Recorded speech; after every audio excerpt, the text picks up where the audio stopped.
I'd like to take a few minutes to talk about some of the things I've heard here on the floor tonight. First of all, we see, if you're just joining us, I could just tell you that a little earlier tonight here on the floor, there was a poster being used, and the poster showed a tombstone. It showed a tombstone, and it said Medicare. The implication was that Medicare was going to be killed. Medicare was going to be eliminated. And nothing could be further from the truth if we take action to save Medicare. If we allow Medicare to continue as it currently is, with no changes, it goes bankrupt anywhere from 5 to 10 years. If we do nothing. Now, some of us have done something to save Medicare. What did we do? Well, we came up with a plan as part of our budget in the House to save Medicare for future generations. Now, what other plans are out there? Right now, none. The Senate doesn't have a budget. The Senate doesn't have a plan to save Medicare. President's budget doubles the debt in 5 years, triples it in 10 years, doesn't even deal with entitlements. It got 0 votes in the U.S. Senate and does nothing to save Medicare. In fact, it was so silent on Medicare and entitlements that the president had to come and give a mulligan speech after we proposed our budget in the House.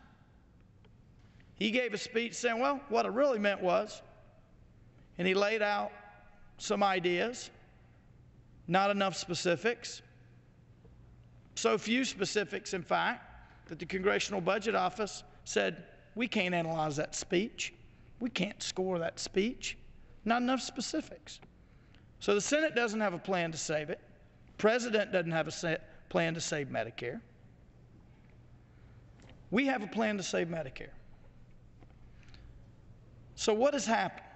What has happened is the folks on the other side of the aisle made a conscious decision to attack our plan to save Medicare. And by doing so, they engage in a fiscal fantasy. What does that mean? Well, it means that they compare our reform with the way things are now with Medicare. They say, you're ending Medicare as we know it. Well, the problem with that is Medicare as we know it on the path that it is currently on goes bankrupt. It would be one thing if they were comparing their reform plan to save Medicare with our reform plan to save Medicare. But they're not, because they don't have a plan.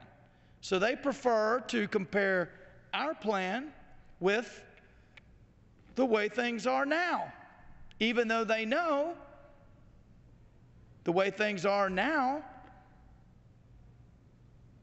is going away. In fact, I'd like to read just a couple quick quotes here. President Obama has said, quote, if you look at the numbers, Medicare in particular will run out of money, and we will not be able to sustain that program no matter how much taxes go up. I mean, it's not an option for us to just sit by and do nothing, end quote. Now that's President Obama. acknowledging that Medicare is going bankrupt, acknowledging that we must do something to save it, yet he hasn't proposed a plan to save it. And another quick quote, Senator Lieberman, former vice presidential candidate, nominee for the Democrat Party, now an independent, he said, quote, "The truth is that we cannot save Medicare as we know it. We can save Medicare only if we change it."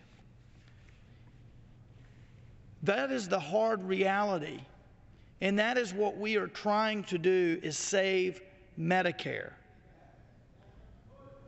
And that is precisely what we did in our budget that we adopted this year. If you're 55 or over, there's no change.